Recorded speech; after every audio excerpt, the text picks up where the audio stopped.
I'm Tyler, and I'm here with Entertainment Buccaneers with the comic section. And I'm going to tackle a very controversial topic today because why not? That would be Marvel vs. DC. Now, this is just comics. Movies will be a separate video, that's a big different spectrum. So, here we go. So, I'm going to tackle three main points in my video today. The first of which is going to be the main plot and characters, because that's what makes the frame of the comics. Now, obviously, you guys know that. Well, hopefully, you know, because if you don't, who are you? You need to know these things if you're gonna watch these videos. That needs to be like a prerequisite to watch this, okay?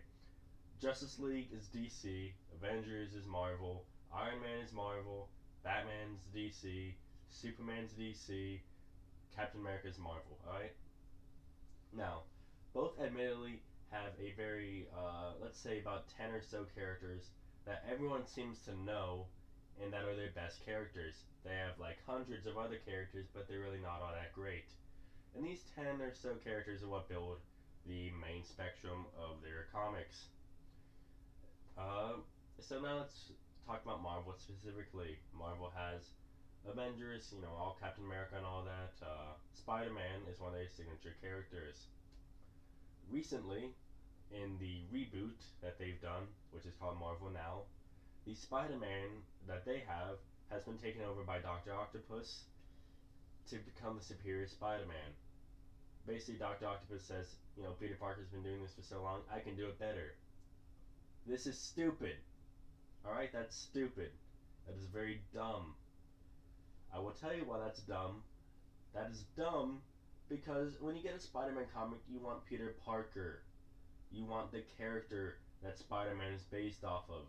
When I pick up a Batman comic, I'm not looking for Harvey Dent dressed up as Batman trying to be the superior Batman. I'm looking for Batman as like the world's greatest detective.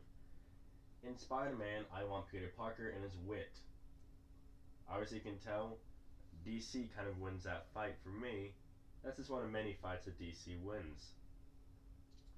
Now, over in the Avengers, in my opinion, you have so many characters in Avengers. It's very hard to keep track, and they're not even all the signature characters. Most of them are these new characters that they're trying to incorporate into the Marvel Universe. That's all well and dandy, but when you're trying to get a universe built up, doing this reboot, you should really have more of the original characters and slowly try to slide in new ones. In Justice League, it's true, you have a lot of characters, but they're all characters you already know. They're not trying to force down these new characters on you. So that's my main point right there. DC wins that battle for me. Let's move on to the next section, why don't you? Take it away, Tyler. That was stupid. Anyway, next point I want to tackle would be none other than the universe factor of comics. Yes. Now, if you don't know what a universe is, there's the Star Wars universe, there's a cinematic universe. A universe is basically where things that happen somewhere will affect things that happen somewhere else. Marvel, originally in the 60s, pioneered on this idea. If something happened to Iron Man in his main comics, something would, he wouldn't be in the Avengers next issue. He'd be dealing with what happened to him. And it was great. Stan Lee was one of that really pioneered on that idea.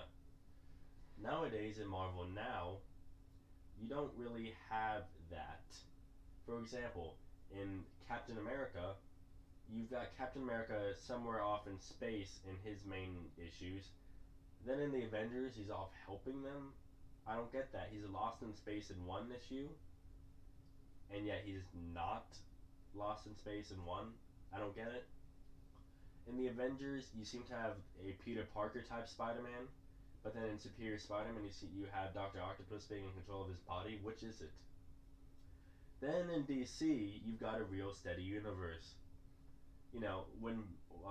When something bad happened to Batman in the recent comics, he was upset about it in Justice League, and the characters had to really pick up his slack. That's a universe. Something bad happens, it affects everyone. Now, along with having the whole universe factor, you've got crossovers. Crossovers are things that really help bond universes together. In DC, we've got recent Trinity War. We've got Death of the Family. They had an Aquaman and Justice League crossover. And they're about to have Forever Evil, which is a big crossover. And in November, they're having a 0 Year crossover. So that's where you can really tell that, things are affecting each other. While in Marvel, you really do not see that a lot. They've had Age of Ultron, and they've had Infinity, which they're doing right now. Infinity is probably the best thing they've come out with so far. But a lot of stuff does not seem to affect each other. You see it directly in Avengers and New Avengers, but that's because they're kind of sister issues. But then in others, you really don't see that. I think they really need to work on this universe part. Because having a universe is a big thing. That's what ties all your comics together. That's the base of things. If people realize that these characters are associated with each other, it really helps the story a lot more. In DC, I can see that clearly. In Marvel, sometimes it's kind of hard. Alright, for the final section of this video, we're going to talk about more logistics type things of comics. By logistics, I mean scheduling, and I mean prices. You may think this is not important, but it really is. When you buy comics, you're not looking to spend $100 a month. That's ridiculous, and no one should be paying that much money. I never pay that much money. I only pay that much money when I'm going to conventions, and I even watch myself then. Comic book buying should be more of a hobby thing where, yes, you have to use money, but you don't have to, empty your entire wallet or purse or whatever you use to store your money. So, Marvel, most of their titles are $4 a piece. You may think that's not a lot, but when you subscribe to several parts of a series, then yes, that is a lot of money. And only select few of their titles, such as Young Avengers, which I do read, are $3. Now let's go to DC. Most of their titles are $3, while select few, such as their flagship titles like Justice League, Batman, Detective Comics, I believe Superman is also $4. Now, you see that you've got more $3 things and less $4 things in DC. In Marvel, you've got more $4 things and less $3 things. Also, in a difference between Marvel and DC, is that their schedules are very weird. DC has been going on a consistent monthly schedule since they rebooted in September 2011. In Marvel, since they rebooted, and with a reboot in Marvel now, it's kind of weird because all these things are starting at different points. I understand having different phases, but some things like Avengers are at 17, some things are at 8, some things are at 9, some things are at 15. It's so out of whack. And it really doesn't feel as consistent.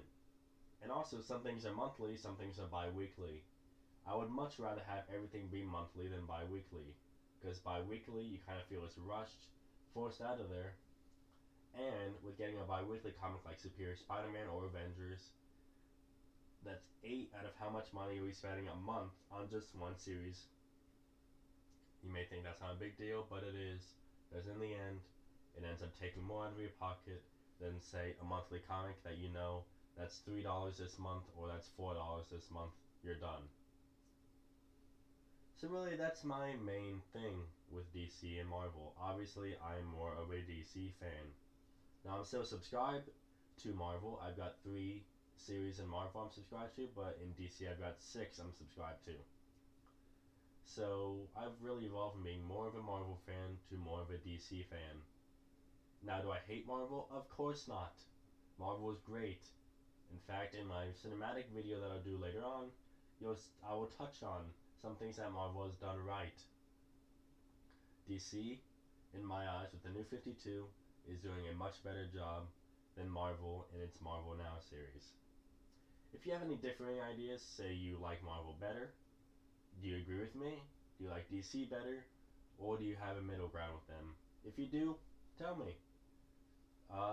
If there's any pieces of the two that you've read that you think, spotlight whether one's better than the other, tell me about them, post in comments, and that's about it. I hope you guys have a great day, and I hope that you read great comics. Thanks for watching Entertainment Buccaneers. For more reviews and other videos on comics, anime, video games, and more, please subscribe to the channel. If you don't subscribe, your parents will stop loving you, magically.